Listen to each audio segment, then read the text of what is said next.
Hi good morning दोस्तों, कैसे हैं आप सब। आई होप आप लोग बहुत अच्छे होंगे और आपकी पढ़ाई भी अच्छी चल रही होगी। Good morning mister ji. I am fine and you.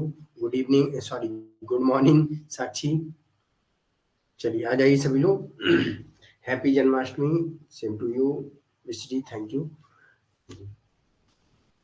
Welcome to session, welcome to filler form. मैं अतुल कुमार आप सबका आज के सेशन में स्वागत करता हूं। सभी लोग आ जाएंगे और एक बार कमेंट बॉक्स में हाय हेलो लिख देंगे, जिससे कि आपकी अटेंडेंस मार्क हो जाएगी। ओके। और एक बार कंफर्म कर दीजिएगा कि वॉइस वीडियो पीपीटी सब क्लियर है। जय श्री कृष्णा करिश्मा।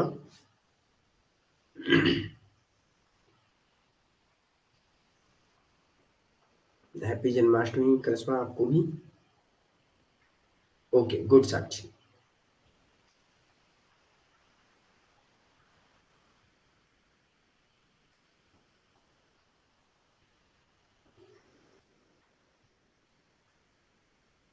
चलिए ज्वाइन कीजिए सभी लोग जल्दी से, और जैसे ही सभी लोग ज्वाइन हो जाएंगे एक बार थम्स अप दीजिए और उसके बाद हम लोग अपने सेशन को स्टार्ट करेंगे। आज का जो टॉपिक रहेगा नेशनलिज्म। ओके, अर्थात राष्ट्रवाद के बारे में आज हम लोग पढ़ेंगे।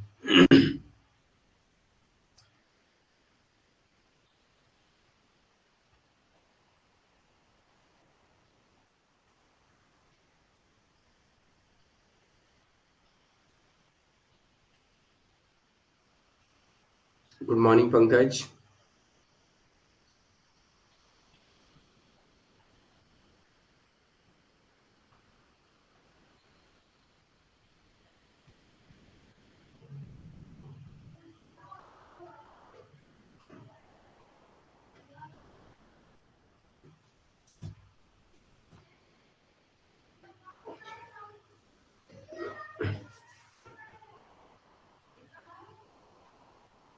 गुड मॉर्निंग करिश्मा।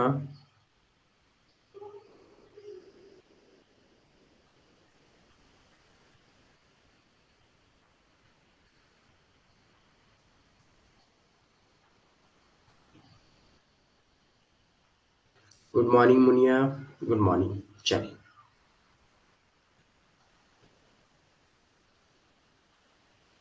और पढ़ाई आप सबकी कैसी चल रही है।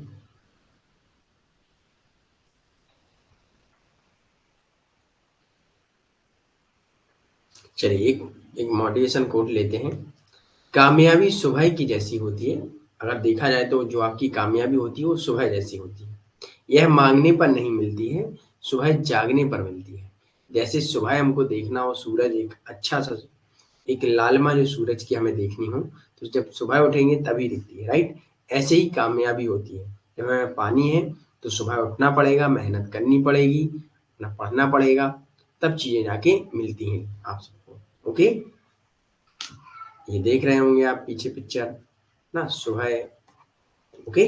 चलिए अपने जीवन में ही इन्हीं शब्दों को उतारिएगा, जिससे कि आपको सक्सेस और आपकी कामयाबी आपको जल्दी मिले। सर कुछ कह नहीं सकते हैं इससे। Yes yes. Good morning Priyanka. चलिए, तो आज हम लोग राष्ट्रवाद के बारे में पढ़ेंगे। राष्ट्रवाद क्या है, नेशनलिज्म। चलिए राष्ट्रवाद क्या है बताइए। राष्ट्रवाद क्या है, राष्ट्र क्या होता है। आगे पढ़े पीछे समाप्त। रिवीजन नहीं करेंगे तो समाप्त हो जाएगा, ठीक है। चलिए बताइए राष्ट्रवाद क्या है।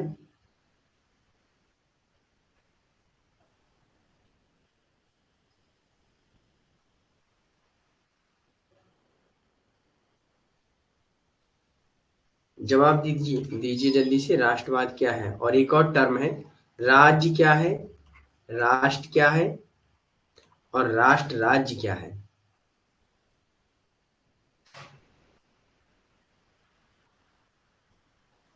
और राष्ट्र राज्य क्या है। चलिए,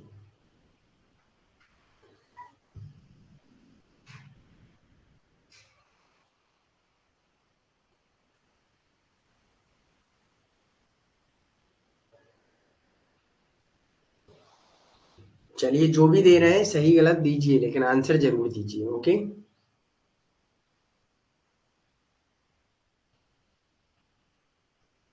राष्ट्रवाद अरविंदो के अनुसार राष्ट्र देश के लोगों में बसता है, देश के लोगों की सेवा करना ही राष्ट्रवाद है। Okay, very good Vishwajeet.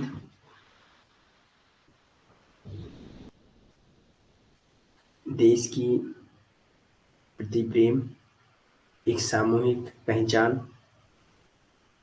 Okay, very good. चलिए देख लेते हैं हम लोग राष्ट्र क्या है और राष्ट्रवाद क्या है। सबसे पहले यही टर्म समझना हमारे लिए बहुत इंपॉर्टेंट है। राष्ट्र, राष्ट्र शब्द संस्कृति से संबंधित है, अर्थात कल्चर से संबंधित है। ओके, भारत में कई प्रकार की संस्कृतियां बसती हैं। कई प्रकार के धर्म हैं, कई प्रकार की भाषा हैं, जाति हैं, सबकी अलग अलग क्रियाकलाप है, सबकी अलग अलग परंपराएं हैं। ओके, और भारत में राज्य भी बसता है। राज्य मतलब पॉलिटिकल विचारधारा, राजनीतिक रूप से। तो भारत एक कैसा देश है? राष्ट्र राज्य हुआ। भारत एक कैसा देश है? राष्ट्र राज्य।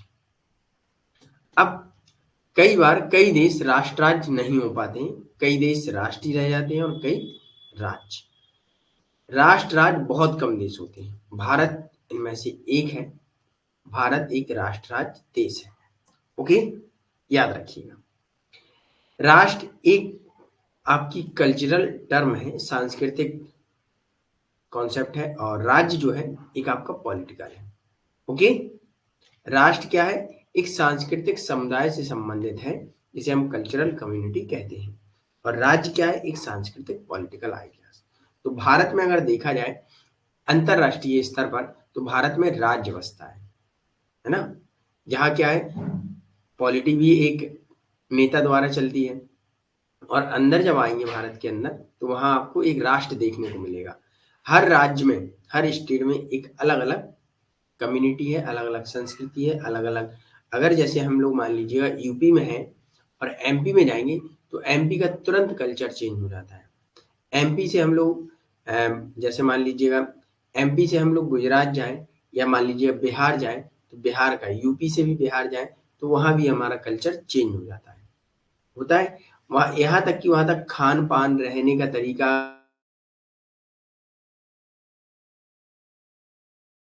जैसे कि देखा जाए तो राजस्थान में पहनावा भी चेंज हो जाता है। जो ड्रेसेस हैं वो भी चेंज हो जाते हैं, है ना। तो ये सारे चेंजेस हर एक राज्य में हमें देखने को मिलते हैं। यही क्या होती है? संस्कृतियां होती हैं।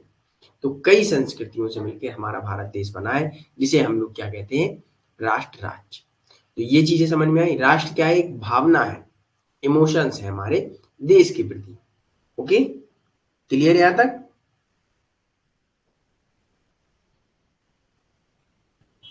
यस, भाषा संस्कृति सब चेंज होता है। यस, यहाँ तक सभी को क्लियर है? एक बार थम्स अप दीजिए और उसके बाद हम लोग आगे बढ़ेंगे। अब आपके लिए कुछ इंपोर्टेंट पुस्तक हैं, ये आपको याद रखनी है। Imagine community, reflection of the origin and spirit of nationalism, ये किसने लिखी?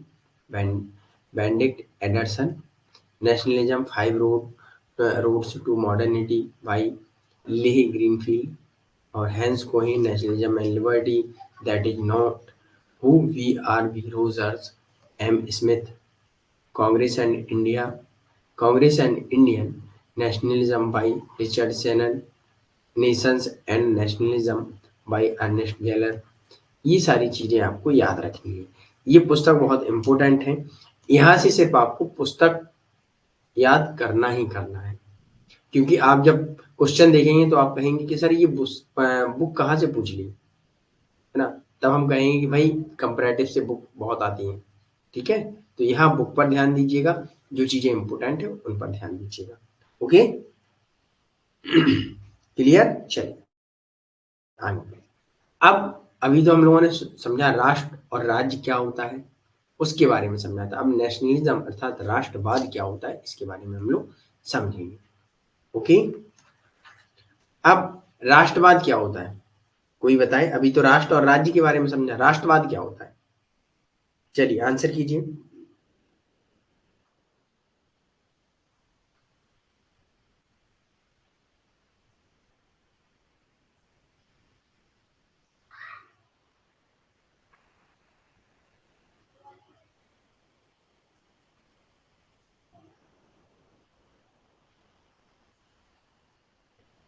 सर ये बुक्स याद नहीं होती हैं।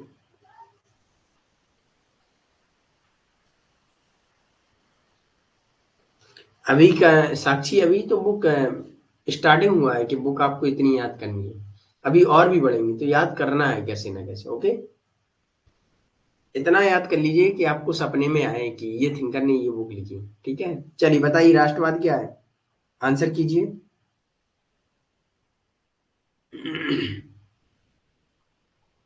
राष्ट्रवाद हमें अपने देश के लोगों की सेवा करनी ही राष्ट्रवाद है। यस, चलिए वेरी गुड, ठीक है। देख लेते हैं राष्ट्रवाद की अवधारणा क्या है। राष्ट्र की संप्रभुता को प्राप्त करने और बनाए रखने के उद्देश्य से किसी विशेष राष्ट्र के हितों को बढ़ावा देना, अर्थात भारत एक राष्ट्र राज्य है, उसके हित क्या है, जनता की सेवा करना, जनता को सुविधाएं प्राप्त करना, अंतरराष्ट्रीय स्तर पर अपने आप को ऊंचा करना। तो ये उसकी क्या है, हित है। और उसके जो राष्ट्र के हित है उनको बढ़ावा देना ही राष्ट्रवाद है। जैसे आज मोदी जी क्या कहते हैं कि हमारी संस्कृति होना चाहिए, हमारा कल्चर दूसरे देश में जाए और वहाँ हमारे जो लोग रह रहे हैं उनको भी थोड़ा प्रभावित करें और लोगों को हम अपनी ओर, अपनी संस्कृति की ओर एंगेज कर सकें, जोड़ सकें। तो ये एक राष्ट्रवाद की अवधारणा है। ओके, अपनी सॉवरेनिटी प्राप्त करती है और लोगों के अंदर एक भावना आती है कि हम भारतीय हैं। जब कहीं हम लोग विदेशों में जाते हैं और वहां देखते हैं, कोई पूछता है तो आप कहते हैं एक गर्व से कि हम भारतीय हैं, तब आपको गर्व होता है, तब वहां आप एक राष्ट्रवादी दिखते हैं। ओके, तो प्रत्येक राष्ट्र के लिए आत्मनिर्णय के विचार को कायम रखना, मतलब एक राज्य या एक राष्ट्र अपने स्वयं के निर्णय स्वयं ले, ना कि दूसरा ले। इसे हम लोग राष्ट्रवाद कहते हैं, इसे हम लोग संप्रभुता कहते हैं, संप्रभुता को बनाए रखना। ओके, स्वयं के निर्णय आप स्वयं लें, ये नहीं कि कोई अन्य देश लेगा, है ना। धर्म, भाषा, परंपरा, शिक्षा को बढ़ावा देना, हाँ, इसका उद्देश्य होता है राष्ट्रीय एकता, एकजुटता को बढ़ावा देना। जैसे कि भारत में क्या है, कई धर्मों के लोग रहते हैं, कई जाति, कई संस्कृतियां, कई खान पान, कई चीजें रहती हैं। भारत में बहुत डाइवर्सिटी है, बहुत विविधता है, लेकिन हम सब लोग जुड़े हुए हैं। जब इंडिया और पाकिस्तान का मैच होता है तो हम लोग जुड़ जाते हैं आपस में, भारत जीतेगा, तब वहां एक आपके अंदर राष्ट्रवाद की भावना आती है, अपने देश के प्रति एक इमोशंस आते हैं, है ना। उसे हम लोग राष्ट्रवाद कहते हैं कि हम राष्ट्रीय हैं। तो राष्ट्रीय एकता, एकजुटता को बढ़ावा देना एवं एक साझा एकल इतिहास को, संस्कृति को, जातीय भौगोलिक स्थिति, भाषा, राजनीति, धर्म, परंपराएं, विश्वास, मूल्यों की साझा सामाजिक विशेषताओं पर आधारित एकल राष्ट्रीय पहचान का निर्माण एवं रखरखाव करना। जब हम लोग अंतरराष्ट्रीय स्तर पर होते हैं तब हमारी संस्कृति एक होती है, भारतीय संस्कृति, है ना। भाषा भी एक होती है, हिंदी। भौगोलिक स्थिति, भारत, है ना। धर्म, राजनीति, परंपराएं, विश्वास, मूल, है ना। ये सारी चीजें आपको याद रखनी है। Culture, ethnicity, geographical location, language, politics, region, tradition, beliefs, value, ये सारी चीजें हम लोग शेयर करते हैं, राइट। तो ये हमारे अंदर एक राष्ट्रीय एकता आती है। क्लियर है यहाँ तक। हमें संप्रभुता बनाए रखना ही राष्ट्रवाद, विविधता में एकता की राष्ट्रवाद, यस, धर्मनिरपेक्षा, वेरी गुड। क्लियर है यहाँ तक राष्ट्रवाद क्या है।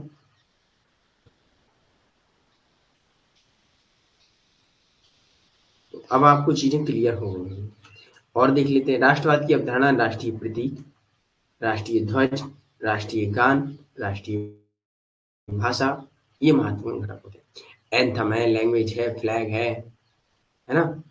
सम इम्पोर्टेंट कंपोनेंट्स जो हमारे नेशनलिज्म के हैं, कुछ इम्पोर्टेंट तत्व जो हैं उनको हम लोग मानते हैं। जैसे मान लीजिएगा कहीं राष्ट्रगान हो रहा हो और आप जा रहे हो तो एकदम से रुक जाते हैं, कहीं ना कहीं ये आपकी जो भावना है वो राष्ट्रवाद की प्रति है। हमारा अगर 15 अगस्त और 26 जनवरी को ध्वजारोहण जो होता है, फ्लैग मार्च होता है, तो उसके प्रति हम लोग सम्मान दिखाते हैं। 15 अगस्त पर हर घर तिरंगा, ये आपकी राष्ट्रवाद की पहचान है, ये आपकी संस्कृति है, ये आपका एक एकता, एकजुटता होना, है ना। क्लियर? चलिए, एकल नागरिकता काम, हाँ भारतीय में एकल नागरिकता काम करती है ना, अमेरिका में थोड़ी ना करती है एकल नागरिकता, वहां डुअल सिटीजनशिप है।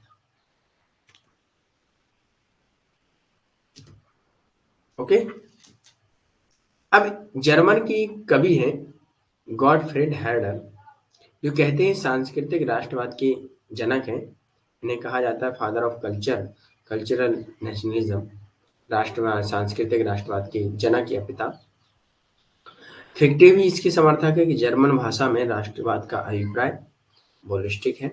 कहने का तात्पर्य ये है कि जर्मन का जो राष्ट्रवाद है वहाँ क्या है, हम लोगों ने हीगल के बारे में पढ़ा था कि भगवान धरती पर आएगा, है ना, जो राज्य है वो भगवान का मार्च है, ठीक है, भगवान का अवतरण होगा। भगवान का अवतरण किस रूप में हुआ? राज्य के रूप में, वो इन्होंने माना था। यहाँ सिर्फ आपको याद रखना है कि सांस्कृतिक राष्ट्रवाद की जनक कौन है, तो गॉटफ्रीड हर्डर। ओके, अगला पॉइंट है, राष्ट्र शब्द लैटिन शब्द नासीज से बना हुआ है। राजनीतिक राष्ट्रवाद के पिता रूसो हैं। अब राजनीतिक राष्ट्रवाद के पिता कौन है? रूसो है। और सांस्कृतिक राष्ट्रवाद के पिता कौन है? गॉटफ्रीड हर्डर है। दोनों चीजें यहाँ याद रखिएगा। Okay, father of political nationalism Rousseau and father of cultural nationalism Herder. Okay, clear?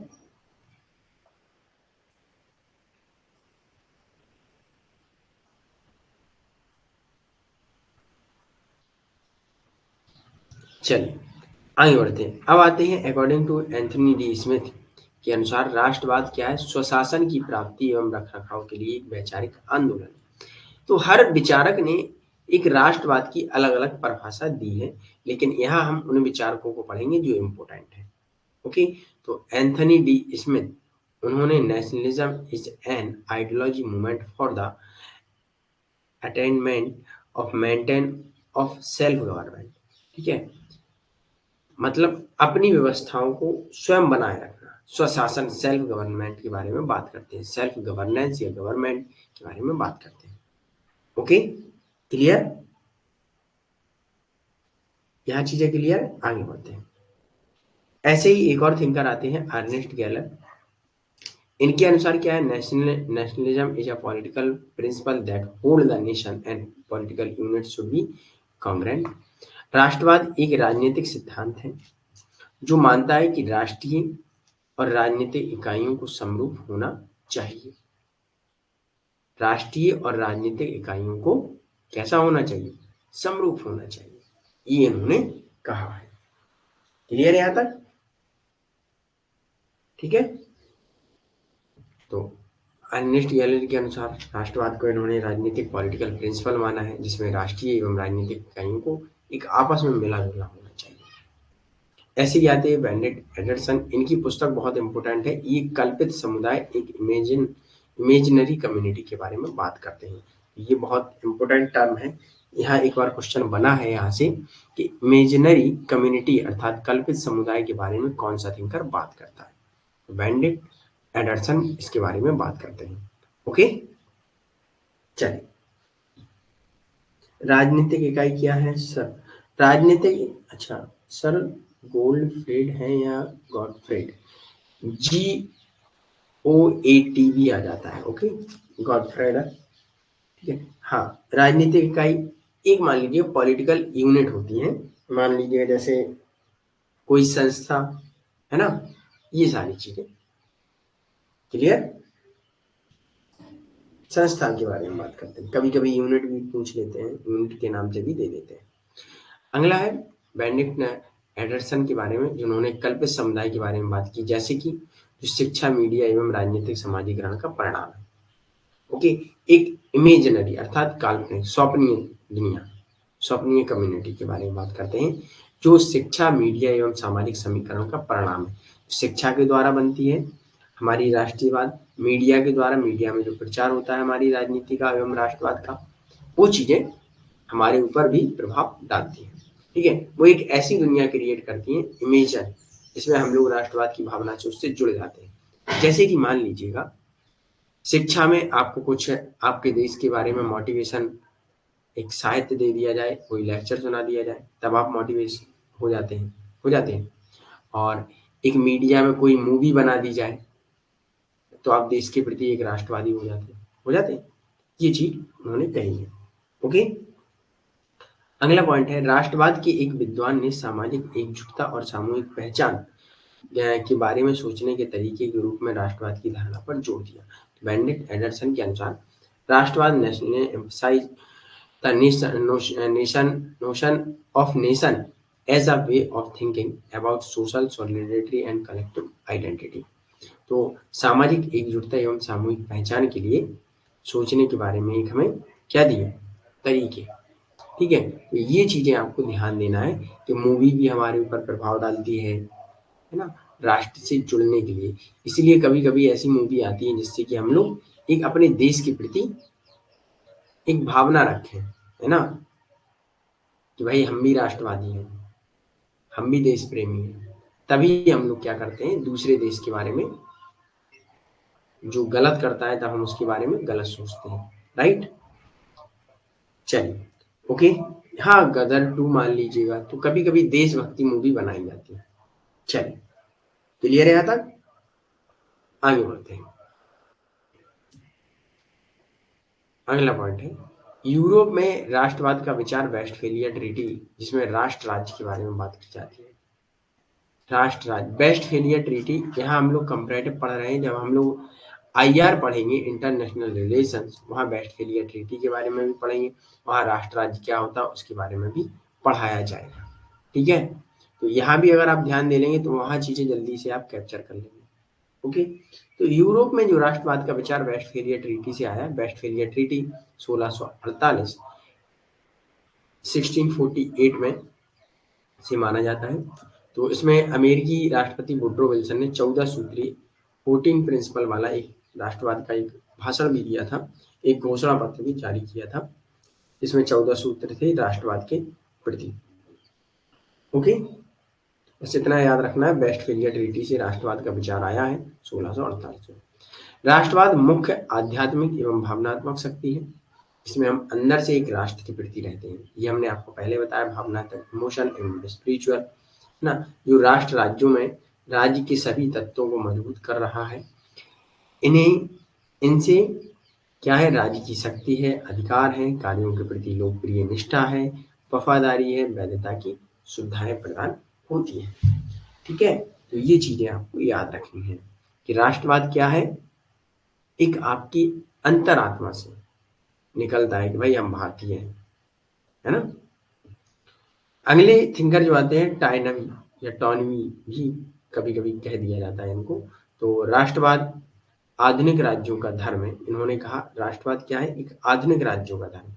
अब देखा जाए आधुनिक टाइम में, मॉडर्न टाइम में क्या होता है, हर एक राज्य क्या करता है, अपनी संस्कृति का प्रचार करता है और अपने जो उसके देश में, उसके राज्य में रहने वाले लोग हैं, उनको आपस में एंगेज करने के लिए एक संस्कृति अप्लाई करता है कि हम सब लोगों को ऐसा लगे कि हम लोग एक हैं, है ना।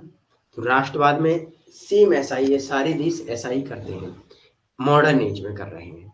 जैसे अब क्रिश्चियन जो वो बनाते हैं, क्या बोलते हैं, नाम याद नहीं आ रहा, क्रिसमस डे, ठीक है, नाम भी बहुत अच्छा है लेकिन कभी कभी क्या होता है जल्दी से जुबान पे आ नहीं पाता है। तो क्रिसमस डे मनाते हैं, वो क्या करते हैं, कहीं ना कहीं वो अपने देश के लोगों को इंगेज करना चाहते हैं और उसका जोर शोर से प्रचार करेंगे। एक दिन, एक दो दिन पहले बनाएंगे, एक दो दिन बाद तक बनाएंगे, क्रिसमस मन ही रहा है ना। ये चीजें हैं, वो एक राष्ट्रवाद की भावना उत्पन्न करना चाहते हैं लोगों के अंदर। ओके, क्लियर है यहाँ तक? यहाँ तक क्लियर है सभी को? आगे बढ़ा जाए। अगर किसी भी स्टूडेंट का कोई डाउट हो तो बताइएगा। आधुनिक राज्यों के लोगों के विचारों और कार्यों का एक अभिन्न अंग है। Okay, very good. चलिए,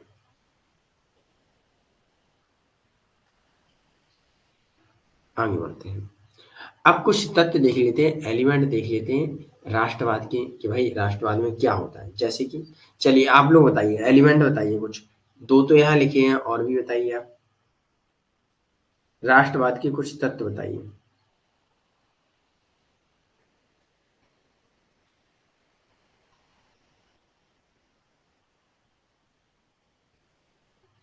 साक्षी, कोमल, करिश्मा, विश्वजीत, गुड्डू, पंकज, मुनिया, उषा और प्रियंसी या प्रियंका शर्मा। सांस्कृतिक एकता, okay very good.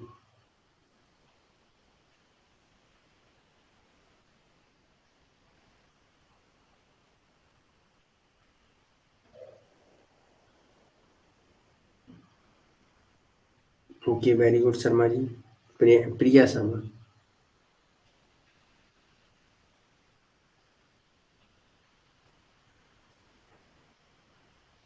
Okay okay. चलिए, खान पान भी राष्ट्रवाद को प्रभावित करता है, यस।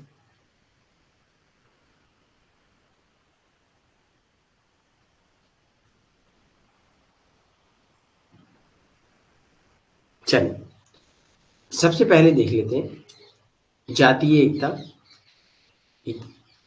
नेशनल रेशंस या मान लीजिएगा एक कास्ट कम्युनिटी, है ना, समुदाय।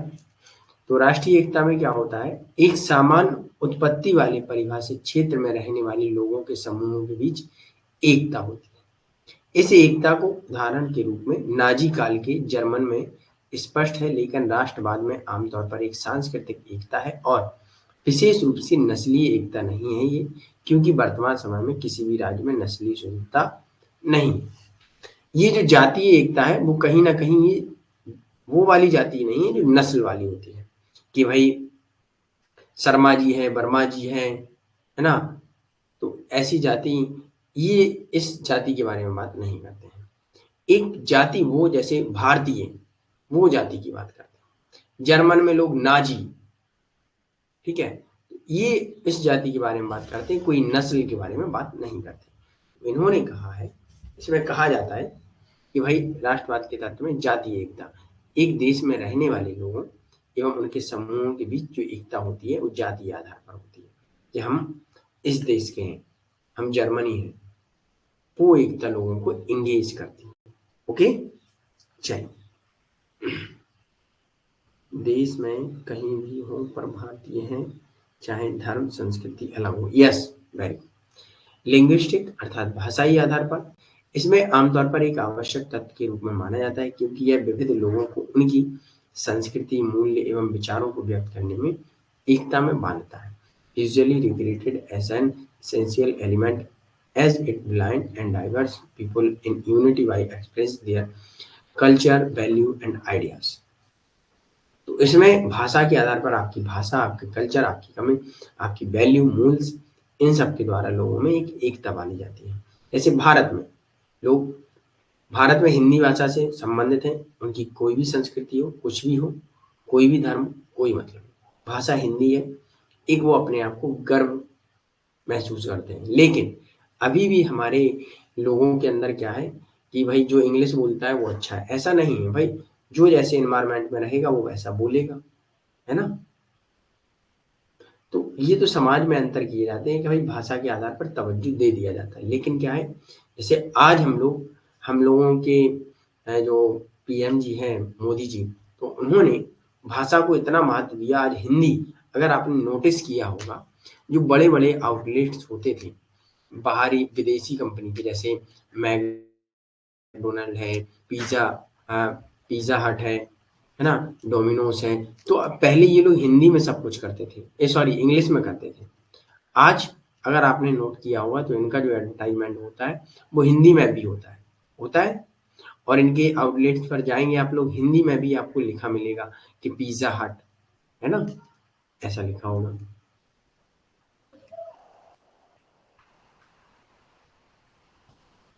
तो कहीं ना कहीं ये हिंदी का प्रभाव पड़ा। ठीक है, क्लियर, यस।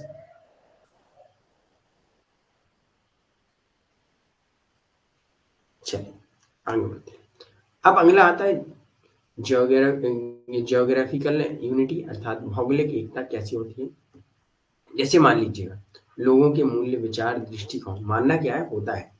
आप अगर राजस्थान में हैं, आपका जो भौगोलिक एरिया है, रेगिस्तान वाले और जो आपके एक ठीक-ठाक एरिया में रह रहे हैं राजस्थान में वो, तो उनके वैल्यूज़, विचार अलग-अलग होंगे थोड़े, लेकिन उनमें सामंजस्यता होगी क्योंकि वो एक भौगोलिक एरिया है, ज्योग्राफिकल है, ठीक है? ऐसे ही भारत में मान लीजिएगा हर राज्य की संस्कृति अलग-अलग होगी, लेकिन अगर पूरे भारत की संस्कृति मिला दी जाए तो सबकी एक होगी। होगी? सॉरी, फिर वो डाइवर्सिटी नहीं होगी, राइट? तो इसमें क्या हुआ विचार अर्थात आइडियाज, वैल्यूज, अप्रोच आकार देने में सक्षम बनाने के लिए एक सामान्य जलवायु प्रदान करता है और एक राष्ट्र के पास कमोबेश परिभाषित क्षेत्र होना चाहिए, डिफाइंड टेरिटरी होनी चाहिए। मतलब भारत है, भारत को डिफाइन करने के लिए हम लोग भारत का नक्शा बताते हैं कि ये है भारत, है ना, बताते हैं। तो ये हम लोग डिफाइन करते हैं कि हमारी टेरिटरी है, ये भौगोलिक क्षेत्र है और इसमें सभी लोग एक रूप में रहते हैं। ओके, क्लियर है यहाँ तक? यस, मेडिकल की पढ़ाई भी हिंदी में होने लगी है, अब कानून भी हिंदी में लिखे जा रहे हैं, तो हिंदी का प्रभाव कहीं न कहीं अच्छा पड़ रहा है। ओके, कॉमन पॉलिटिकल एस्पिरेशंस अर्थात आम राजनीतिक आकांक्षाएँ, यह राष्ट्रवाद के सबसे महत्वपूर्ण तत्वों में से एक है जिसमें सांस्कृतिक विविधता बड़े राज्यों के निर्माण के लिए जिम्मेदार है। कहने का तात्पर्य ये है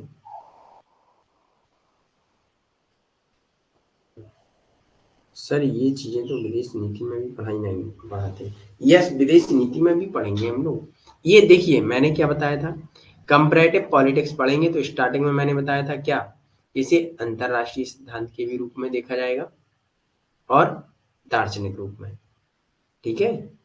अंतरराष्ट्रीय मतलब हम दूसरे देश से भी कंपेयर करेंगे, ठीक है? तो आम राजनीतिक आकांक्षाएं क्या होती हैं?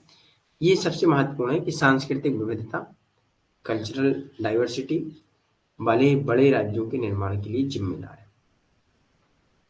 जैसे मान लीजिएगा जो हमारी सांस्कृतिक विविधताएं हैं वो बड़े राज्यों के निर्माण के लिए जिम्मेदार होती हैं। जैसे मान लीजिए कोई भी कम्युनिटी बहुत बड़ी है तो वो एक अलग सा राज्य बना देगी। जैसे कि आपका क्या हुआ था, गुजरात, मद्रास, मद्रास से गुजरात एवं बॉम्बे बना था। तो कहीं ना कहीं ये कम्युनिटी की मांग हो गई थी और अलग अलग संस्कृति के लोग हो गए थे, वहाँ ये चीजें अलग अलग हो गई थी। तो उन्हें एकता में लाने के लिए कभी कभी हमें ये सारी चीजें करनी पड़ती है, नहीं वहाँ दंगे होते रहेंगे, है ना? तो अब चीजें आपको याद रखना है कि राष्ट्रवाद क्या है, कि सभी को एक साथ लेकर चलने की बात करते हैं। ओके, यहाँ तक क्लियर हुआ?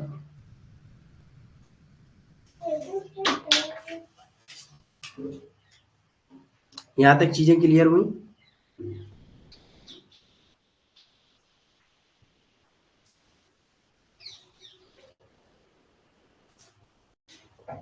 चलिए ओके, अब आगे बढ़ते हैं हम लोग। ऐसा ही आपका हिस्ट्री एंड ट्रेडिशन, आपका इतिहास और आपकी परंपराएं, इस पर बात करते हैं, तो इसको भी पढ़ लीजिएगा, है ना? अब हम लोग आते हैं कुछ चीजें देखने के लिए। जैसे इंग्लैंड में क्या हुआ था, राष्ट्रवाद की अवधारणा 15वीं शताब्दी में आई थी और वो किसके प्रति आई थी, किसके मतलब एक राष्ट्रवाद की जो भावना लोगों के अंदर जागी थी, तो वहाँ लोगों का शोषण हो रहा था और वो सामंतवादी कर रहे थे, है ना? उनके आदेश में था कि श्रेष्ठ आचरण पादरी मेहनत का, मतलब क्या था उनका इंग्लैंड में। और लोगों का क्या हुआ था कि सामंतवाद कहते थे कि हम बहुत अच्छे हैं, श्रेष्ठ हैं हमारे आचरण और हम आपको कैसे करेंगे, हम आपको अच्छा बनाएंगे। पादरी जो चर्च मेहनतकश लोग अर्थात जो गुलाम, इन सबका शोषण हो रहा था। तो लोगों के अंदर क्या आया, असमानता को स्थायी एवं प्राकृतिक रूप से उचित ठहराया जा रहा था इंग्लैंड में 15वीं शताब्दी में, ठीक है? तो उसे ठहराए जाने के कारण लोगों के अंदर एक राष्ट्रवाद की भावना आई। कि हम अपने देश में ही अपने ही गुलाम बने हैं, हम दूसरों के गुलाम बने हैं। तो सबने एक साथ एकजुट होकर ना किसी प्रकार का भेदभाव रखा, ना संस्कृति, ना जाति, ना भाषा, ना कुछ। सबने वहाँ क्या माना कि हम एक देश के हैं, हम एक राष्ट्र के हैं, तो हम इन लोगों को भगाएंगे। वहाँ सब लोग एक साथ आ गए। किसके लिए आए सब लोग? एक राष्ट्रवाद की भावना के प्रति आ गए। जब वो लोग आ गए तो अन्य लोगों को जो भी उपनिवेश बना, उपनिवेशी आया था, उसे भगा दिया। ओके, जैसे कि पादरी हैं, सामंतवादी हैं, जमींदार, उनको भगा दिया। क्या करके? राष्ट्रवाद की भावना जगाकर। अब जैसे भारत में अंग्रेजों को भगाने के लिए हम लोगों ने क्या किया था? किसी प्रकार का जाति भेदभाव था? नहीं था। किसी प्रकार का धर्म का भेदभाव था? नहीं था। भाषा का भेदभाव था? नहीं था। क्षेत्र का भेदभाव था? नहीं था। शिक्षा का भेदभाव था? नहीं था। किसी प्रकार का भेदभाव नहीं था। तब हम लोगों के अंदर क्या आ रहा था? राष्ट्रवाद की भावना। राष्ट्रवाद की भावना क्या होती है? कि हम एक भारतीय हैं। ओके, जिसमें किसी प्रकार की डाइवर्सिटी, किसी प्रकार की विविधता नहीं होती। क्लियर है यहाँ तक? यस, तेलंगाना भी।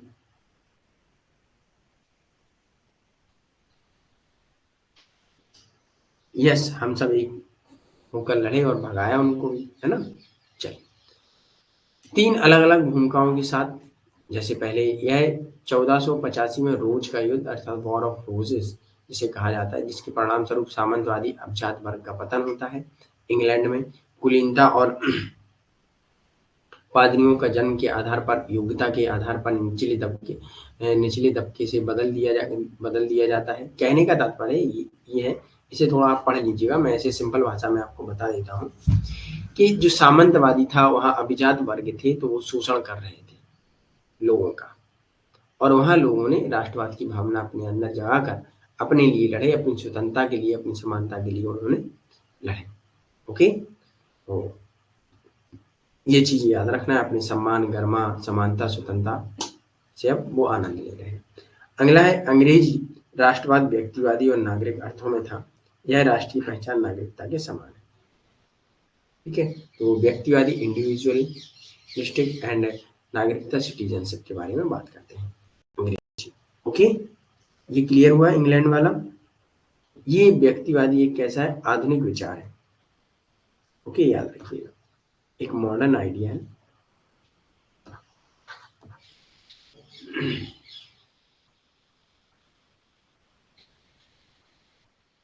ओके, चलिए, वेरी। अगला आता है फ्रांस। फ्रांस में राष्ट्रवाद से उभरने से पहले, राष्ट्रवाद के उभरने से पहले गतिविधि में धार्मिक एवं राजनीतिक क्षेत्रों के बीच कोई अंतर नहीं था। जब फ्रांस में राष्ट्रवाद आया तो वहाँ जाति एवं धर्म के बीच में एवं राजनीति के बीच में कोई अंतर नहीं था। लेकिन आधुनिक काल में, मॉडर्न एज में क्या हुआ? फ्रांस के समुदाय के रूप में राज्य का धर्मनिरपेक्षीकरण, फ्रांसीसी लोग और क्षेत्र एक राष्ट्र के रूप में है। फ्रांसीसी राष्ट्रवाद सामूहिक था और जनता एवं प्रतिनिधियों के बीच असमानता पर आधारित था। फ्रांस में क्या था? पहले किसी प्रकार का कोई अंतर नहीं था, लेकिन राष्ट्रवाद आया और राष्ट्रवाद के बाद थोड़ा बहुत अंतर हुआ था। ओके, फ्रांस में भी ऐसा ही राष्ट्रवाद आया कि लोग एक साथ आए, है ना। तो फ्रांस है, जर्मनी है आपका, और इंग्लैंड है, इनमें सामंतवाद को हटाने के लिए राष्ट्रवाद आया। जो जमींदार होते थे, जो बड़े बड़े लोग होते थे, अभिजात वर्ग होते हैं, जो कैपिटलिस्ट सोसाइटी के लोग होते थे, वो शोषण करते थे, उनको हटाने के लिए राष्ट्रवाद की भावना लोगों के अंदर आई। ओके, इतना सा आपको याद रखना है। क्लियर है यहाँ पर? विश्वजीत, साक्षी, कोमल, साबा हुसैन, गुलनाज, जोया, पंकज, करिश्मा, मुनिया, प्रिया,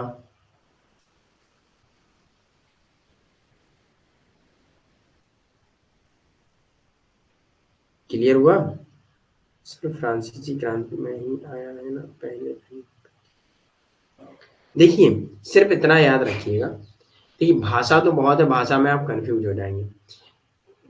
फ्रांस, जर्मनी एंड इंग्लैंड में जो राष्ट्रवाद आया वो किसके लिए आया? सामंतवाद व्यवस्था को हटाने के लिए। सामंतवाद व्यवस्था वो होती है जिसमें कैपिटलिस्ट के लास्ट मतलब कुछ अभिजात वर्ग राज्य में शासन करते हैं और लोगों का शोषण करते हैं, है ना, जमींदारी व्यवस्था, ठीक है, इनके प्रति राष्ट्रवाद आया। ओके। अब जर्मनी में क्या है, राष्ट्रवाद अंग्रेजी या फ्रांसीसी राष्ट्रवाद के रूप में अभिजात वर्ग के बजाय मध्यम वर्ग के बुद्धिजीवियों के असंतोष के जवाब में आया। अब जर्मनी में कैसे आया, जर्मनी में सब ठीक ठाक था, अच्छा चल रहा था, लेकिन अभिजात वर्ग वहां ठीक था, मध्यम वर्ग जो बुद्धिजीवी थे थोड़े, तो वो लोगों का शोषण कर रहे थे, उनसे लोग थोड़ा परेशान थे, तो उनके जवाब में यहाँ राष्ट्रवाद आता है। ओके, यहाँ प्रबोधन आंदोलन होता है कि आकांक्षाएं और वादे ही थे जो मोह भंग एवं असंतोष का कारण बने, क्योंकि बुद्धिजीवियों की संख्या में वृद्धि के साथ साथ गरीबी और बेरोजगारी भी थी। तो बुद्धिजीवी बढ़े और गरीबी बेरोजगारी भी थी, इसलिए वो राष्ट्रवाद की भावना में आए।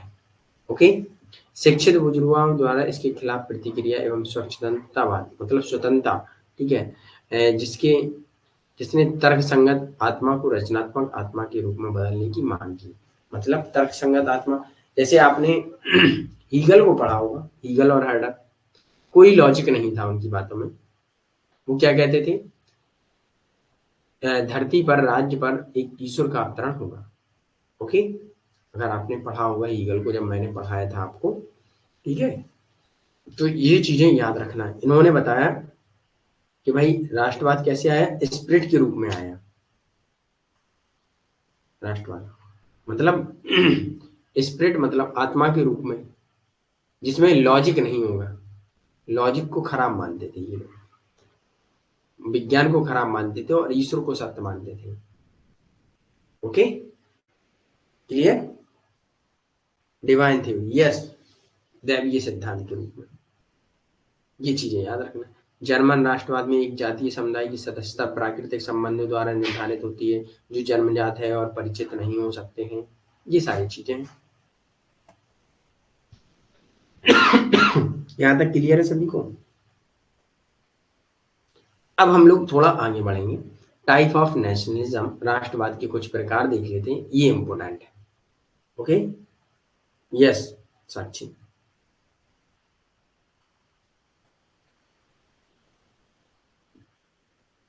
टाइप ऑफ नेशनलिज्म अर्थात राष्ट्रवाद के कुछ प्रकार हैं, जैसे लिबरल नेशनलिज्म, उदार राष्ट्रवाद, ये आपको पता होगा। लिबरलिज्म हमने पढ़ा है, तो लिबरल शब्द वही है जो लिबरलिज्म है, ये आपको पता होना चाहिए। चलिए इसके बारे में बताइए, कौन बताता है।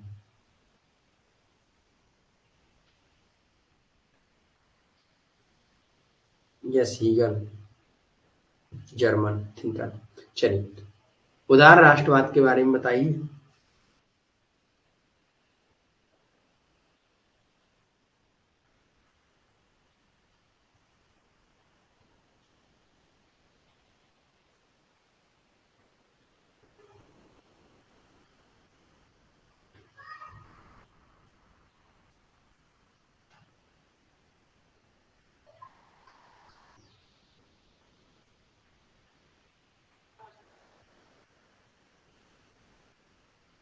इसमें छूट की बात करते हैं भाई, इसमें व्यक्तिगत स्वतंत्रता मिलती है खूब, आप इंडिविजुअल लिबर्टी की बात करते हैं उदारवादी। ओके, तो 19वीं सेंचुरी में यह उभरा और मानवता अलग अलग राष्ट्र राज्यों में विभाजित हुई, और मानवता यह मानता है क्या, इनकी तीन मूल विशेषताएं, तीन बेसिक कैरेक्टरिस्टिक्स हैं। नंबर एक, एकीकृत क्षेत्र के लोग एवं संस्थाओं को अंतिम कानूनी एवं राजनीतिक अधिकार अर्थात व्यक्ति स्वतंत्र होंगे। इकोनॉमिक प्रणाली अर्थात इकोनॉमिक सिस्टम, आर्थिक प्रणाली के बारे में बात करते हैं, लोग स्वतंत्र रहेंगे राष्ट्रवाद में। राज्य के अधिकारियों और लोगों के बीच सांस्कृतिक एकरूपता होनी चाहिए, इसलिए यह सभी प्रकार के विदेशी प्रभुत्व एवं उत्पीड़न का विरोध करता है और स्वशासन की वकालत करता है, स्वयं का शासन। अच्छा, इसे हम लोग एक सिंपल भाषा में थोड़ा सा समझ लेते हैं, तो ये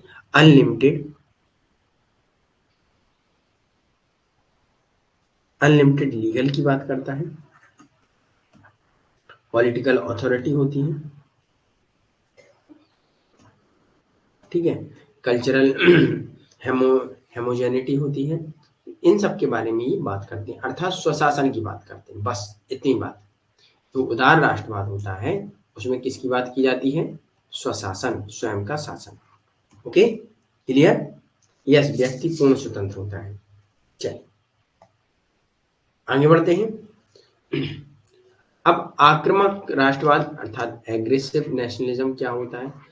अब आपने कौटिल्य को पढ़ा होगा, कौटिल्य को मैंने पढ़ाया था। कौटिल्य में हमने आपको क्या पढ़ाया था? कौटिल्य में उनका जो राजा का पहला काम होगा अपने राज्य का विस्तार करना। तो आक्रामक जो राज्य होता है, राष्ट्रवाद होता है, वो भी यही बात कहता है कि राष्ट्रवाद साम्राज्यवाद में बदल जाता है, अर्थात अपने राज्य का विस्तार करते रहिए, फैलाते रहिए। ठीक है, जैसे चाइना का जो राष्ट्रवाद है वो आक्रामक ही है, मतलब कभी किसकी टेरिटरी पे हमला कर देगा, मतलब हमला नहीं करेगा, वो बढ़ाएगा अपनी टेरिटरी। जैसे हम अभी उसने अपना नक्शा दोबारा से वो किया था, पब्लिश किया था, तो उसमें क्या अरुणाचल को अपना क्षेत्र मान रहा था, है ना। तो ये चीजें हैं, ये आक्रामक राष्ट्रवाद का उदाहरण है। इसमें राष्ट्रीय गौरव और सैन्य जीत को मानने के लिए देशभक्ति का उत्साह बढ़ाया है, क्योंकि यह युद्ध का कारण है और उत्पादन दोनों है। यह सामाजिक एकता, व्यवस्था, स्थिरता के लिए खड़ा है और सार्वभौमिक आत्मनिर्णय के लिए खड़ा नहीं है। ओके, यह राज्य विस्तार के बारे में बात करते हैं। जैसे कौटिल्य ने कहा था कि एक राज्य सिर्फ अपने हितों को देखता है और उसके हित कैसे भी हों, अगर उसके हित खराब भी हैं, दूसरे का नुकसान हो रहा है तो होने दीजिए। ठीक है, एक आक्रमण करने की बात करते हैं। तो इसमें आपको याद रखना है, ये सार्वभौमिक आत्मनिर्णय के लिए बिल्कुल खड़ा नहीं है ना, ये राष्ट्रवाद साम्राज्यवाद में बदल जाता है। ये चीजें आपको याद रखनी है। ओके, अब अगला आता है रूढ़िवादी। रूढ़िवादी आपको पता है, कंजर्वेटिव। ओके, मतलब परंपराओं पर आधारित। यह परंपरा एवं इतिहास के लिए इसकी अपील की विशेषता है, क्योंकि यह इसका प्रतीक है। यह परंपराओं को ज्यादा मानता है और इतिहास को, हिस्ट्री एंड ट्रेडिशन को मानता है। पारंपरिक संस्थानों, जीवन के तरीके का संरक्षण का समर्थन करता है, इसलिए यह सहिष्णुता को बढ़ावा देता है। ओके, ट्रेडिशन एंड हिस्ट्री को ये मानते हैं, जो परंपराएं चल रही हैं उन्हीं के अनुसार। जैसे भारत का जो राष्ट्रवाद था तो वो परंपराओं पर आधारित था कहीं ना कहीं, है ना। गांधी वाला राष्ट्रवाद परंपराओं पर, कि भाई चरखा विधि से हम करेंगे विकास। चरखा विधि से अभी तक हम विकास कर पाते नहीं कर पाते, है ना। तो ये चीजें याद रखनी है। ओके, यहाँ तक क्लियर। नई चीजों को नहीं मानते, यस, नई चीजों को नहीं मानते हैं। अब आता है एंटी कॉलोनियल नेशनलिज्म अर्थात उपनिवेश विरोधी राष्ट्रवाद। उपनिवेश विरोधी राष्ट्रवाद क्या होता है, ये हमने आपको उपनिवेश कल पढ़ाया था। अब आपको बताना है, ये अगर शब्द आपको समझ में आ गया तो आपको ये हमें समझाने की कोई आवश्यकता नहीं है। चलिए बताइए। यस, गांधी जी वर्ण व्यवस्था को भी मानते हैं। बताइए, उपनिवेश विरोधी राष्ट्रवाद क्या है, एंटी कॉलोनियल नेशनलिज्म क्या है, ये बताना है आपको। आंसर कीजिए।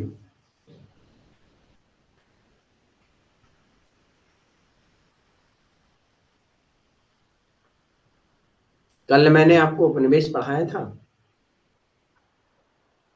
कॉलोनियलिज्म पढ़ाया था मैंने, डीकॉलोनाइजेशन एंड कॉलोनियलिज्म। किसी को नहीं है पता।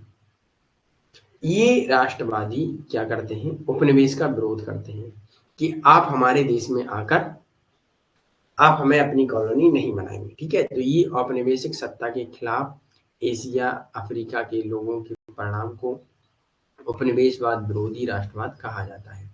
एशिया अफ्रीका के जो देश हैं उसमें इनका विरोध किया जाता है कि हमारे यहाँ उपनिवेश आप नहीं बनाएंगे, हमें मतलब गुलाम नहीं बनाएंगे या हमारे संसाधनों का आप शोषण नहीं करेंगे। जो सामाजिक परिवर्तन की इच्छा के साथ उपनिवेश की स्वतंत्रता के विषयों को जोड़ता है, उपनिवेशवाद की स्वतंत्रता के विषयों को जोड़ता है। अर्थात उपनिवेशवाद किसे कहा जाता है, जैसे भारत उपनिवेशवाद था किसका, ब्रिटिश सरकार का। तो उस उपनिवेशवाद अर्थात साउथ अफ्रीका या एशिया के देश क्या करते हैं, अपनी स्वयं की स्वतंत्रता के विचार या विषय को जोड़ते हैं कि हमारी स्वतंत्रता स्वयं की है, आप हमारे यहाँ आकर हमें ना बताएं कि हम कितने बेवकूफ हैं या आप कितने ज्ञानी हैं। ये हमें बताने की आपको आवश्यकता नहीं है। ब्रिटिश सरकार से जैसे हम भारतीय कहें कि आप हमें मत बताइए कि आप कितने होशियार हैं, हमारे पास जो चीजें हैं हम उनका कैसे उपयोग करना है हम कर लेंगे। ठीक है, तो ये राष्ट्रवाद ये है कि ये दूसरे देशों के अगेंस्ट आता है कि भाई हमारे यहाँ आप साम्राज्यवाद या उपनिवेश नहीं करेंगे। ओके,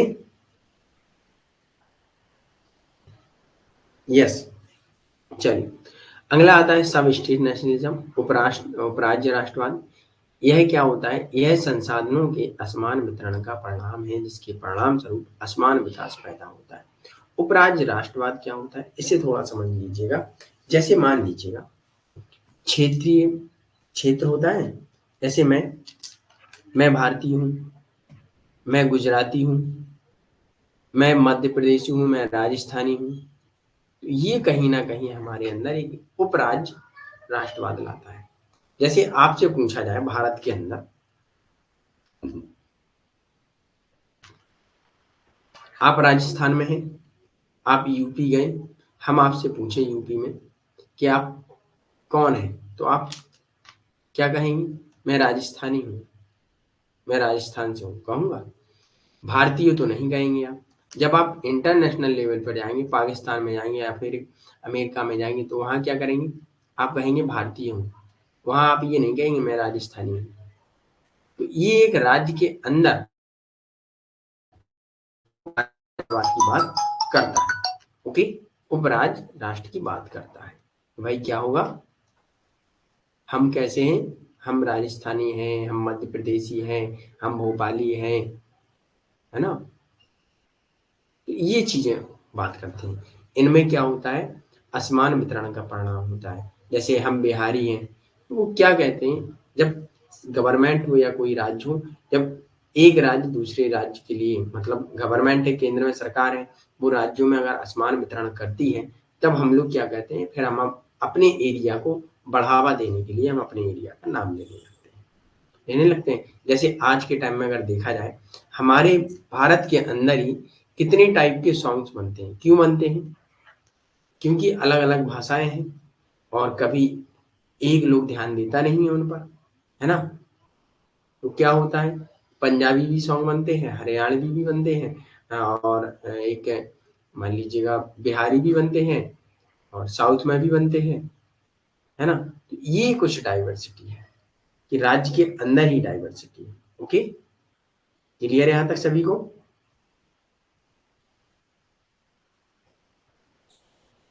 यहाँ तक चीजें क्लियर है? एक बार थम्स अप दीजिए, उसके बाद हम लोग आगे बढ़ेंगे। तो असमान वितरण या असमान विकास के प्रति फिर लोग क्या चाहते हैं कि हमारे राज्य का भी विकास हो, है ना? असमानता और क्षेत्रीय असंतुलन पैदा करता है। धन के अधिक समान वितरण को सुरक्षित करने के लिए लोग आपस में फिर करते हैं कि हम भारतीय, हम गुजराती हैं, हम मध्य प्रदेशी हैं। आर्थिक एवं सामाजिक रूप से अविकसित क्षेत्र असमान विकास या प्रगति को असंतुलन को दूर करने के लिए राष्ट्रवाद की राजनीति को गले लगाते हैं। ओके, जब धीरे धीरे ये अंतर हो जाता है, फिर क्या होता है, वो लोग अपनी कम्युनिटी बनाकर क्या बात करते हैं, फिर चुनाव लड़ते हैं, फिर वो एक राष्ट्रवाद की भावना में आते हैं। चुनाव लड़ते हैं, वो जीतते हैं, फिर वो अपना विकास करते हैं। ओके,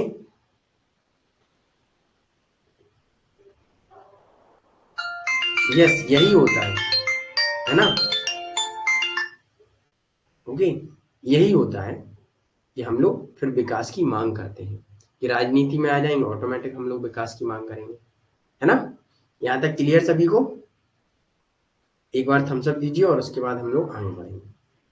तो अब आपको ये सारी चीजें रिवाइज करनी है और फिर हम लोग 8 PM पर क्लास करेंगे। ओके, अब यूरोपीय राष्ट्रवाद, इसको भी आप लोग थोड़ा पढ़िएगा। सेम ऐसा ही है, मतलब एक अलग तरीके से वैचारिक प्रेरणा के बारे में बात करता है। इसे भी आप लोग पढ़िएगा, है ना? ओके, क्लियर है यहाँ तक? अब किसी भी स्टूडेंट का अगर कोई भी प्रकार का डाउट हो तो बताइएगा, और नोट्स आप लोग डाउनलोड कर लीजिएगा। नोट्स अभी क्लास के तुरंत बाद हम अपलोड कर देंगे, तो उसे डाउनलोड करके पढ़िएगा। और हम लोग शाम को मिलेंगे 8 PM। ओके, क्लियर है यहाँ तक सभी को? क्वेश्चन बुक देखिएगा और कौन सा राष्ट्रवाद किसकी बात करता है, बस सिंपल सा है क्वेश्चन। चलिए, ओके।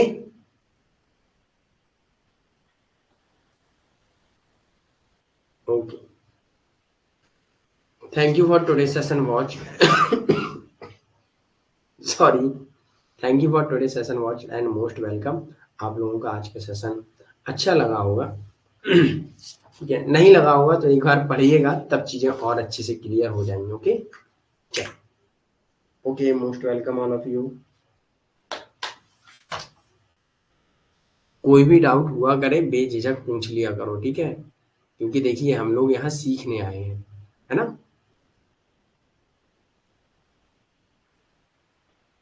चलिए, okay, bye. Okay, most welcome. Okay, okay.